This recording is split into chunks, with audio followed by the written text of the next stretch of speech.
বন্ধুরা, হরে কৃষ্ণ, রাধে কৃষ্ণ। দেখো আর একটা ছোট্ট মিষ্টি যে লালা, সেই লালা কিন্তু চলে এসেছে। কি সুন্দর দেখো, আমার তো খুবই ভালো লাগছে। তোমাদের বাড়িতে যাওয়ার জন্য কিন্তু সবাই প্রতীক্ষায় বসে আছে। তোমরা কারা কারা বাড়িতে নিয়ে যেতে চাও তাড়াতাড়ি নিয়ে নিও। সব কিন্তু এখন পূজার স্পেশাল অফার প্রাইসে আছে। পূজার অর্ডার কিন্তু 2 তারিখ পর্যন্তই নেওয়া হবে। 2 তারিখের পরে কিন্তু আর কোনো রকম অর্ডার নেওয়া হবে না। এবং 2 তারিখে যে অর্ডার নেওয়া হবে সেগুলো কিন্তু 6 তারিখের মধ্যে, মানে 5 তারিখের মধ্যে ডিসপ্যাচ করে দেওয়া হবে। 5 তারিখের মধ্যে মানে 4 তারিখে লাস্ট ডিসপ্যাচ করা হবে।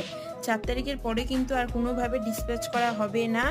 যারা 4 তারিখের মধ্যে পেমেন্ট ক্লিয়ার করবে না বা অর্ডার দিয়েছো কিন্তু এখনও ধরো পেমেন্ট করছি বলে যাচ্ছ, সেটা 4 তারিখ গিয়ে করছো, সেটা কিন্তু কোনোভাবেই আর হবে না। যা করতে হবে তোমাদের 2 তারিখের মধ্যে করতে হবে। 4 তারিখ আমি ডিসপ্যাচ করে দেবো সমস্ত কিছু। 4 তারিখ আর কোনো কাজ থাকবে না।